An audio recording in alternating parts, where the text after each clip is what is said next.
নমস্কাৰ এই মুহূৰ্তত আহি পৰিছে ৰাতিপুৱাৰ কেইবাটাও বিগ ব্ৰেকিং নিউজ। আজি হৈছে 10 মে 10 বজাৰ লগে লগে লাখ লাখ মহিলাৰ একাউণ্টত অৰুণোদয় আঁচনিৰ পৰা আৰম্ভ কৰি কেইবাটাও আঁচনিৰ টকা সোমাই দিয়া হ'ব। যদি এইকেইটা আঁচনিত আপোনাৰ নাম অন্তৰ্ভুক্ত হৈ আছে তেন্তে আপোনাৰ বাবে এটা ভাল খবৰ। চৰকাৰীকৈ প্ৰথম কিস্তিৰ টকা ৰিলিজ কৰা হ'ব সকলোৰে বেংক একাউণ্টত। যদি আপুনি জিঅ' ৰিং কৰিছে ভাল খবৰ, আত্মীয়গত প্ৰতিজন মহিলাৰ বেংক একাউণ্টত 25,000 টকা সোমাব। যদি আপুনি 10,000 টকা পাইছে এই টকা ল'বলৈ সাজু হওক আপুনিও। ৰেচন কাৰ্ড থাকিলে জনতাই লাভ কৰিব 5টা নতুন সুবিধা। ৰেচন কাৰ্ড থাকিলে বেংক একাউণ্টত 3,000 টকা লাভ কৰিব। কেৱল এয়াই নহয়, পিএম কিষাণৰ প্ৰতিজন হিতাধিকাৰীৰ বেংক একাউণ্টত 23 কিস্তিত 2,000 টকা প্ৰদান কৰা হ'ব সকলো কৃষকৰ একাউণ্টত। লগতে কেইবাটাও ৰাজনৈতিক খবৰৰ লগতে অৰাজনৈতিক খবৰ যুগুত কৰা হৈছে আজিৰ দিনটোত। গোটেই অসম তথা ভাৰতৰ বিভিন্ন প্ৰান্তৰ পৰা যুগুত হৈছে কেইবাটাও ডাঙৰ খবৰ। এনেবোৰ খবৰ নিতেও পাই থাকিবলৈ চেনেলটি ছাবস্ক্ৰাইব কৰি ভিডিঅ'ত এটা লাইক কৰিবলৈ নাপাহৰিব। আজিৰ আমাৰ প্ৰথম খুবেই গুৰুত্বপূৰ্ণ খবৰ হৈছে অসমবাসীৰ বাবে এটা ডাঙৰ খবৰ। 10 তাৰিখে লাখ লাখ লোকৰ একাউণ্টত সোমাব চৰকাৰী ধন। কোনে কোনে লাভ কৰিব এই ধন ৰাশি? আজি হৈছে 10 তাৰিখ। আপোনাৰ একাউণ্টত চৰকাৰী আঁচনিৰ টকা সোমাবনে? অৰুণোদয় আঁচনিৰ লাখ লাখ হিতাধিকাৰীৰ একাউণ্টত জমা হ'ব 1250 টকা। বৃদ্ধ পেঞ্চন আঁচনিৰ ধন সোমাব আপোনালোকৰ বেংক একাউণ্টত। বিধৱা পেঞ্চন আঁচনিৰ ধন সোমাব আপোনালোকৰ বেংক একাউণ্টত। প্ৰতি মাহত 10 তাৰিখে হিতাধিকাৰীৰ একাউণ্টত ধন সোমোৱাটো নিশ্চিত কৰিছে চৰকাৰৰ ফালৰ পৰা। যদি আপোনাৰ বেংক একাউণ্ট আছে, KYC আপডেট কৰা নাই, শীঘ্ৰে KYC আপডেট কৰক। আধাৰ কাৰ্ডৰ সৈতে যদি এতিয়ালৈকে লিংক কৰা নাই বেংক একাউণ্ট, অতি শীঘ্ৰে লিংক কৰক। পান আৰু আধাৰ দুয়োটাৰ নম্বৰৰ সৈতে লিংক কৰিব লাগিব বেংক একাউণ্ট। বেংক একাউণ্টত পান আধাৰ লিংক হোৱাৰ পিছত আপোনালৈ আহিব OTP। ইয়াৰ পিছতে আপুনি নিশ্চিত হ'ব বেংক একাউণ্টত ধন জমা হোৱাটো। অৰুণোদয় আঁচনিৰ লগতে এইকেইটা আঁচনিৰ টকা সোমাই দিয়া হ'ব আপোনালোকৰ বেংক একাউণ্টত। এইকেইটা আঁচনিত আপোনাৰ নাম অন্তৰ্ভুক্ত হৈ আছেনে? তেন্তে আজি আপোনালোকৰ একাউণ্টত চৰকাৰী আঁচনিৰ টকা সোমাবনে? বহুতো মহিলাই ৱেইট কৰি আছে। বন্ধু বান্ধৱীসকল, আজি হৈছে 10 মে। আজি কিন্তু অৰুণোদয় আঁচনিৰ টকা আপোনালোকৰ একাউণ্টত প্ৰদান নকৰে, যিহেতু বৰ্তমান অসমত কোনো চৰকাৰ নাই। 12 তাৰিখে অসমৰ মুখ্যমন্ত্ৰী ডক্টৰ হিমন্ত বিশ্ব শৰ্মাই শপত গ্ৰহণ কৰিব আৰু শপত গ্ৰহণ কৰি অৰুণোদয় আঁচনিৰ টকাৰ লগতে এইকেইখন আঁচনিৰ টকা কেতিয়া প্ৰদান কৰিব ইয়াক লৈ গুৰুত্বপূৰ্ণ সিদ্ধান্ত গ্ৰহণ কৰিব কেবিনেট বৈঠকতে। আৰু তাৰ পিছতে এই মাহৰ একাউণ্টত কেতিয়া টকাটো প্ৰদান কৰে, যেতিয়া ডেটটো ঘোষণা কৰিব নিশ্চয় সম্পূৰ্ণকৈ জনাই দিম। আৰু অহা মাহৰ পৰা প্ৰতি মাহত যেনেকুৱাকৈ আপোনালোকে 10 তাৰিখত টকাটো পাইছিলে ঠিক তেনেকুৱাকৈ প্ৰতি মাহৰ 10 তাৰিখত আপোনালোকৰ একাউণ্টত এইকেইটা আঁচনিৰ টকা সোমাই যাব। কিন্তু এই মাহত আজি কিন্তু একাউণ্টত টকা নোসোমায়। 12 তাৰিখত মুখ্যমন্ত্ৰী ডক্টৰ হিমন্ত বিশ্ব শৰ্মাই শপত গ্ৰহণ কৰি কেবিনেটত ডাঙৰ সিদ্ধান্ত গ্ৰহণ কৰিব। আৰু কিমান তাৰিখত টকাটো এই মাহত প্ৰদান কৰে, যেতিয়া মুখ্যমন্ত্ৰী ডক্টৰ হিমন্ত বিশ্ব শৰ্মাই তাৰিখটো ঘোষণা কৰিব নিশ্চয় সম্পূৰ্ণকৈ জনাই দিম। সেয়েহে আজিৰ ভিডিঅ'ত যিমান পাৰে সকলোৱে শ্বেয়াৰ কৰি দিব। যদি এতিয়ালৈকে মোৰ এই চেনেলটো ছাবস্ক্ৰাইব কৰা নাই নিশ্চয় ছাবস্ক্ৰাইব কৰি ৰাখিব। তাৰপিছত অসমবাসী ৰাজক জনাইছো আমাৰ পৰৱৰ্তী খুবেই গুৰুত্বপূৰ্ণ খবৰ, লগতে এটা ডাঙৰ খবৰ। ৰাজ্যৰ লাখ লাখ LPG গ্ৰাহকৰ বাবে ডাঙৰ খবৰ আহি পৰিছে। আপোনাৰ একাউণ্টত LPG ছাবচিডি টকা জমা হয়নে নাই এতিয়া আপুনি কমেণ্ট কৰি জনাই দিয়ক। যদি আপোনাৰ বেংক একাউণ্টত ছাবচিডি টকা জমা নহয় তেন্তে আপুনি কি কৰিব? নিয়মীয়াভাৱে পৰীক্ষা কৰক আপোনাৰ একাউণ্ট। চিলিণ্ডাৰ লোৱাৰ পিছতে পৰীক্ষা কৰক আপোনাৰ বেংক একাউণ্ট। প্ৰতিমাহতে চিলিণ্ডাৰ লোৱাৰ সময়ত ছাবচিডি টকা জমা হোৱাটো নিশ্চিত কৰক। যদি আপোনাৰ বেংক একাউণ্টত ছাবচিডি টকাটো জমা নহয় তেনে ক্ষেত্ৰত আপুনি কি কৰিব? আপোনালোকে অতি শীঘ্ৰে যোগাযোগ কৰক আপুনি গেছ অফিচত। গেছ অফিচত আপুনি আধাৰ কাৰ্ড, বেংক একাউণ্ট, লগতে আধাৰ কাৰ্ডৰ লগত যিটো মোবাইল নম্বৰ লিংক হৈ আছে সেইটো লৈ যাব লাগিব। লগতে গেছৰ পাছবুকটো লৈ যাব। এইখিনি নথিপত্ৰ লৈ গ'লে লগে লগে KYC কৰি দিব। যদি আপুনি এতিয়ালৈকে KYC কৰা নাই অতি শীঘ্ৰে KYC কৰক। বহুতে KYC নকৰাৰ বাবে একাউণ্টত ছাবচিডি টকা জমা নহয়। যদি আপুনি কৰি ৰাখিছে তথাপিও আপোনাৰ বেংক একাউণ্টত ছাবচিডি টকা জমা নহয় নিশ্চয় আপুনি কমেণ্ট কৰক, সম্পূৰ্ণকৈ সহায় কৰা হ'ব।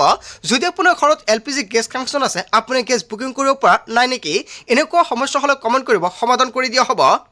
তাৰপিছত অসমবাসী ৰাজক জনাইছো আমাৰ পৰৱৰ্তী খুবেই গুৰুত্বপূৰ্ণ খবৰ, লগতে এটা ডাঙৰ খবৰ। ই-শ্ৰমত নাম পঞ্জীয়ন কৰা শ্ৰমিকৰ বাবে ডাঙৰ খবৰ আহি পৰিছে। দুৰ্ঘটনাত মৃত্যু হোৱা আৰু অংগগত শ্ৰমিক লৈ আৰ্থিক সাহায্য প্ৰদান কৰিব। দুৰ্ঘটনাত মৃত্যু হোৱা শ্ৰমিকৰ পৰিয়াললৈ 2 লাখ টকাৰ আৰ্থিক সাহায্য প্ৰদান কৰা হ'ব। দৃষ্টিশক্তি হেৰুৱাই পেলোৱা অথবা দুখন হাত হেৰুওৱা শ্ৰমিক লৈ 2 লাখ টকা প্ৰদান কৰা হ'ব। শৰীৰৰ কোনো অংগ ব্যৱহাৰ অযোগ্য হৈ পৰা অংগগত শ্ৰমিক লৈ 2 লাখ টকা প্ৰদান কৰা হ'ব। দুৰ্ঘটনাত এখন ভৰি বা এটা চকু হেৰুওৱা শ্ৰমিক লৈ 1 লাখ টকাৰ আৰ্থিক সাহায্য প্ৰদান কৰা হ'ব। শ্ৰম কল্যাণ বিভাগৰ তৰফৰ পৰা কৰা হৈছে ডাঙৰ ঘোষণা। যদি আপোনাৰ ই শ্ৰমিক কাৰ্ড আছে তেন্তে ভাল খবৰ। যিসকলে হিতাধিকাৰী এতিয়ালৈকে ই শ্ৰমিক কাৰ্ড বনাব পৰা নাই, কেনেকৈ ই শ্ৰমিক কাৰ্ড বনাব যদি আপোনালোকৰ ভিডিঅ'লৈকে এতিয়া কমেণ্ট কৰি জনাই দিয়ক, নেক্সট ভিডিঅ'ত জনাই দিম। যদি আপোনাৰ ই শ্ৰমিক কাৰ্ড থাকে তেনে ক্ষেত্ৰত প্ৰতি মাহত আপোনাৰ বেংক একাউণ্টত ৩,০০০ টকা লাভ কৰিব। ই শ্ৰমত নাম পঞ্জীকৃত শ্ৰমিকেহে লাভ কৰিব এই সুবিধা। ই শ্ৰমত নাম পঞ্জীয়ন কৰা শ্ৰমিকৰ বাবে ডাঙৰ খবৰ। যদি আপোনাৰ ই শ্ৰমিক কাৰ্ড নাই, কেনেকৈ বনাব এতিয়া কমেণ্ট কৰক, নেক্সট ভিডিঅ'ত ষ্টেপ বাই ষ্টেপ দেখুৱাই দিম। তাৰপিছত অসমবাসী ৰাজুক জনসমৰ পৰৱৰ্তী খুবেই গুৰুত্বপূৰ্ণ খবৰ, লগতে এটা ডাঙৰ খবৰ। ৰেচন কাৰ্ডৰ হিতাধিকাৰীসকলৰ বাবে ডাঙৰ খবৰ আহি পৰিছে। চলি আছে অন্ন সেৱা দিন। আজিয়ে সংগ্ৰহ কৰক বিনামূলীয়া ৰেচন। 10 মে ৰেচন সংগ্ৰহ কৰাৰ অন্তিম দিন। আজি হৈছে অন্তিম দিন। যদি আপুনি আজি ৰেচন সংগ্ৰহ নকৰে তেনে ক্ষেত্ৰত আপুনি বিপদত পৰিব পাৰে। ফ্ৰী চাউলৰ লগতে 100 টকা দিলে পাব 1 কেজি দালি, চেনি, নিমখ। নতুন নিয়মেৰে সংগ্ৰহ কৰক ৰেচন। ৰেচন সংগ্ৰহৰ সময়ত ফিংগাৰপ্ৰিণ্ট দিয়াটো বাধ্যতামূলক। ৰেচন লোৱাৰ পাছতে সংগ্ৰহ কৰক ৰচিদ। ই পোষ্ট মেচিনত সৃষ্টি হোৱা ৰচিদ ল'ব লাগিব হিতাধিকাৰীয়ে। অন্তদয় অন্ন যোজনাৰ হিতাধিকাৰীয়ে 35 কেজিকৈ চাউল লাভ কৰিব। অগ্ৰাধিকাৰ প্ৰাপ্ত পৰিয়ালে সদস্যই পাব 5 কেজিকৈ চাউল। 1 গ্ৰামৰ চাউল কমকৈ দিলে আপোনালোকে দিব পাৰিব অভিযোগ। ছেভ কৰি লওক হেল্পলাইন নম্বৰ 1800345361 নম্বৰতে ফোন কৰি দিব পাৰিব অভিযোগ, বা আপুনি মেছেজো কৰিব পাৰিব। যদি আপোনাৰ ৰেচন কাৰ্ড আছে তেনে ক্ষেত্ৰত ভাল খবৰ। অহা মাহৰ পৰা একেবিধ সামগ্ৰী সম্পূৰ্ণ বিনামূলীয়াকৈ লাভ কৰিব। লগতে মিঠাতেলো প্ৰদান কৰিব আৰু আধা কিলোকৈ চাহপাতো প্ৰদান কৰিব অসমৰ মুখ্যমন্ত্ৰী ডক্টৰ হিমন্ত বিশ্ব শৰ্মাই। আৰু এইকেইবিধ সামগ্ৰী ল'বলৈ আপুনি 100 টকা দিব নালাগে। সম্পূৰ্ণ বিনামূল্য হ'ব এইকেইবিধ সামগ্ৰী। তাৰপিছত অসমবাসী ৰাজুক জনসমৰ পৰৱৰ্তী খুবেই গুৰুত্বপূৰ্ণ খবৰ, লগতে এটা ডাঙৰ খবৰ। PM কিষাণ সন্মানিধিৰ ধন লাভ কৰা সকলৰ বাবে আহি গৈছে ডাঙৰ খবৰ।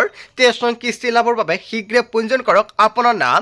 পঞ্জীয়ন নকৰা কৃষকে নাপাব পাৰে PM কিষাণৰ 23 নং কিস্তিৰ ধনৰাশি। অন্যথা বঞ্চিত হ'ব পাৰে 23 নং কিস্তিৰ ধন লাভৰ পৰা। জুন মাহৰ শেষৰ ফালে অথবা জুলাই মাহৰ শেষৰ ফালে কৃষকৰ একাউণ্টত মুকলি হ'ব 23 নং কিস্তিৰ ধনৰাশি। PM কিষাণৰ তালিকাত আপোনাৰ নাম অন্তৰ্ভুক্ত হৈ আছে নেকি?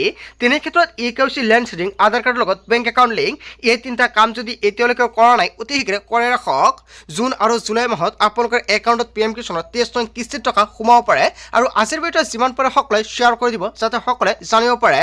তাৰপিছত অসমবাসী ৰাজুক জনসমৰ পৰৱৰ্তী খুবেই গুৰুত্বপূৰ্ণ খবৰ, লগতে এটা ডাঙৰ খবৰ। পশ্চিমবংগত উপস্থিত হৈ সকিয়নি অসমৰ মুখ্যমন্ত্ৰী ডক্টৰ হিমন্ত বিশ্ব শৰ্মাৰ। বংগৰ পৰাই উচ্ছেদক লৈ কৰিলে বৃহৎ মন্তব্য। 13 তাৰিখৰ পৰাই ৰাজ্যত বিজেপিয়ে আৰম্ভ কৰিব উচ্ছেদ।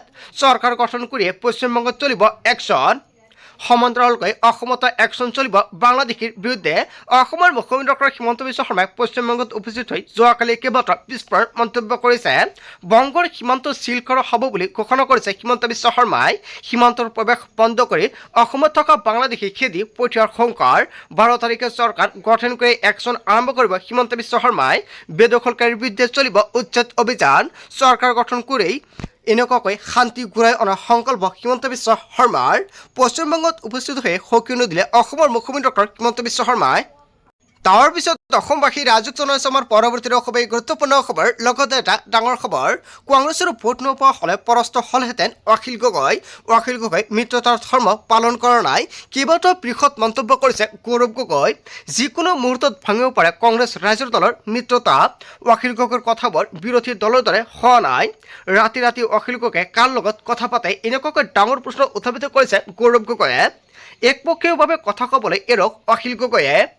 নিজৰ সীমাৰ ভিতৰত থাকি কথা ক'ব লাগে অখিল গগৈয়ে। অখিল গগৈৰ কথা বতৰা ৰাজ্যৰ সন্দেহ উপজিছে। আৰু হিমন্ত বিশ্ব শৰ্মাৰ দৰে হৈ পৰিছে অখিল গগৈৰ কথা বতৰাবোৰ। কংগ্ৰেছৰ ভোট নোহোৱা হ'লে ঠিঙত হাৰিলেহেঁতেন ৰাইজৰ দলে। অখিল গগৈক উভতি ধৰিছে গৌৰৱ গগৈ। কংগ্ৰেছৰ ভোট নোপোৱা হ'লে পৰাস্ত হ'লহেঁতেন অখিল গগৈ। আচলতে গৌৰৱ গগৈ অখিল গগৈৰ বিৰুদ্ধে যিকেইটা মন্তব্য কৰিছে জনতাই কি ক'ব? যদি জনতাৰ কিবা মন্তব্য কৰিব লগা থাকে আপোনালোকৰ মন্তব্যটো নিশ্চয় কমেণ্ট বক্সত জনাই দিব। তাৰপিছত অসমবাসী ৰাজুক জনসমৰ পৰৱৰ্তী খুবেই গুৰুত্বপূৰ্ণ খবৰ, লগতে এটা ডাঙৰ খবৰ। দেশত সৰাসৰি বৃদ্ধি পাব পেট্ৰল ডিজেলৰ মূল্য। হয়, এটা বিগ ব্ৰেকিং নিউজ আহি পৰিছে। যদি আপোনাৰ ঘৰত 2চকীয়া 4চকীয়া বাহন আছে তেনে ক্ষেত্ৰত সাৱধান হওক, কিয়নো 15 মেৰ পূৰ্বে বৃদ্ধি পাব পাৰে পেট্ৰল ডিজেলৰ মূল্য।